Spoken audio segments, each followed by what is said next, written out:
There's a weight in the air that wasn't there before. Not the weight of prophecy or legacy, but of silence. Heavy, suffocating, honest silence. The kind that lingers in the cracks between revolutions. The kind that reminds you not every war begins with a trumpet. Some begin with a whisper. The stars look different in this part of the galaxy. Dimmer, colder, more distant than before. As if even the universe is holding its breath.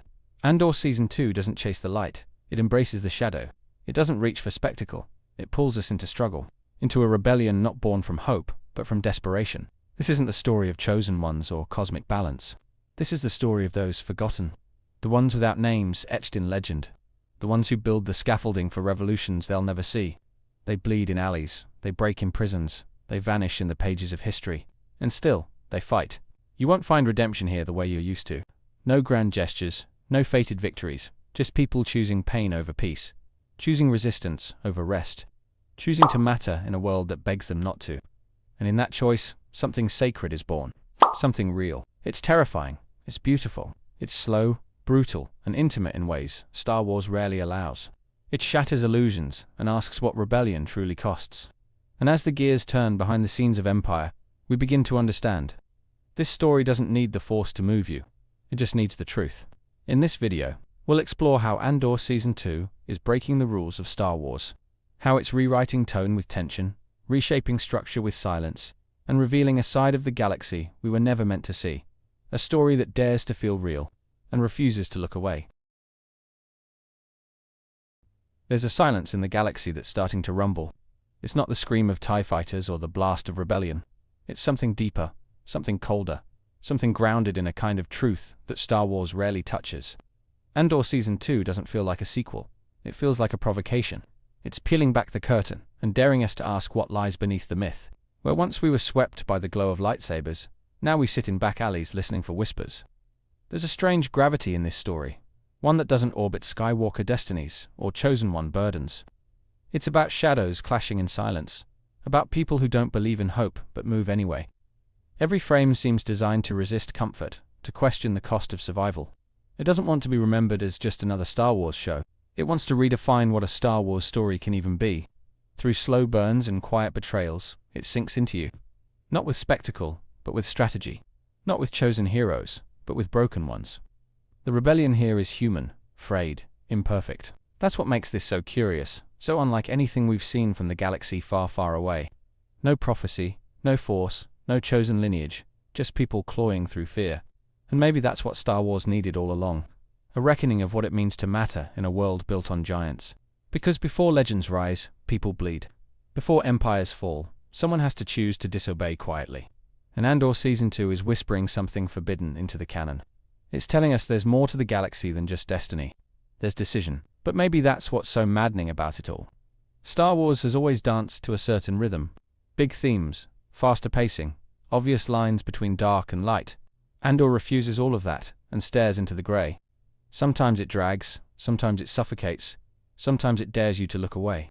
And that challenge isn't always welcome. You want a payoff. You want the arc to rise faster, the twist to drop sooner. But this show says no.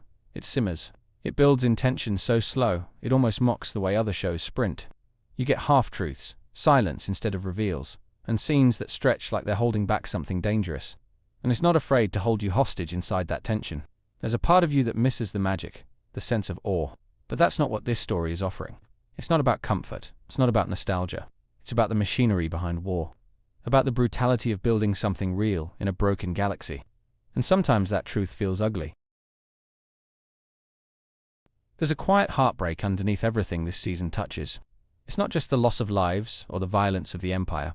It's the erosion of identity. The way hope is stripped, layer by layer, until you forget why you ever believed in anything at all. These aren't just rebels. These are people trying not to disappear. Cassian isn't a hero. He's a consequence. He doesn't lead with conviction. He leads because the world left him no choice. And when you look into his eyes, you don't see rebellion. You see regret. You see a man mourning every decision he's had to make just to stay alive. Characters break quietly in this show. They don't fall off cliffs or get cut down by sabers. They unravel. They compromise. They stare out windows and wonder who they've become. And the most devastating thing is how normal it feels. How real the collapse of spirit becomes when the battle never ends. Every plan has a cost. Every victory carries a bruise. And Andor doesn't let you forget that. It shows you the wounds that don't heal, the sacrifices no one cheers for. It shows you what happens when you lose yourself in the cause, when fighting becomes the only language you remember. And it hurts, not in the way death scenes do, but in the way truth does, the way realization creeps in too late, the way survival demands pieces of your soul, and still, they keep going, because they must. Because if they stop, the Empire wins. Yet, in the middle of all that sorrow, there is something profound, something breathtaking. The show is not flashy, but it is precise. Every detail is intentional.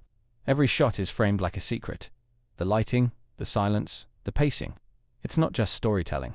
It's art. You don't watch Andor the way you watch other Star Wars shows. You study it. You feel it creep into your bones. It forces you to listen differently, to absorb tension instead of run from it. And in that stillness, it builds something unforgettable. There are moments where the camera lingers, and it feels like poetry. A glance exchanged, a breath held, a whisper passed across a crowded room. These are not the moments that go viral. These are the ones that haunt you, because they speak without sound, because they mean something without shouting. Andor is a rebellion built in silence, but also in style. And that style carries a weight, a gravity that grounds the galaxy in something almost tactile. You feel the dust, you see the rust, you believe this world exists because it's never trying to impress you. That's what makes it so remarkable. It doesn't chase applause. It earns reverence, and that reverence comes not from what it shows, but from what it chooses not to show. And in those choices, it elevates everything. Every character, no matter how broken, carries a sliver of belief that maybe the future can be different, that maybe pain can be turned into purpose, that maybe survival isn't the only thing worth living for. There's a defiance in these quiet acts, a conversation shared in code, a glance that says everything without a word, a refusal to bow, even when resistance feels pointless. And it's those moments that light the fuse, that build a rebellion not of heroes, but of humans. The beauty of this season lies in its persistence, the way it refuses to let despair win, the way it lets small victories bloom like flowers through concrete. It's not hope handed down from prophecy. It's hope dug out of the dirt, chosen, carved, claimed. You feel it when characters finally act, and silence turns to action, when hesitation becomes commitment. And it doesn't feel like a plot point. It feels like something sacred, something earned. And in those moments, Star Wars feels brand new again. Because maybe rebellion isn't a roar. Maybe it's a whisper that refuses to die. And even in the darkest corners of the galaxy, that whisper still finds a way to be heard. Andor Season 2 is not here to entertain. It's here to confront, to reflect, to remind us that war isn't just won with weapons. It's won with resolve, with sacrifice. With stories like these that dare to unmake the myth and show us what it's really made of. This is not a galaxy of chosen ones anymore. This is a galaxy of consequences, of people rising not because of destiny, but in spite of it. And that shift is seismic. It changes everything. It rewrites the rules. And it does so without apology. There will be blood. There will be betrayal. There will be moments that fracture the soul. But there will also be truth. There will be clarity. There will be a light that doesn't need the Force to shine. Because in this story, belief is forged, not inherited. But as someone who's seen behind the curtain, who understands that rebellion is not spectacle, it is survival. It is resistance without reward. It is pain transformed into purpose. And maybe that's what Star Wars was always meant to be. Not just fantasy, but fire. Not just heroes, but humans. Not just a story, but a statement.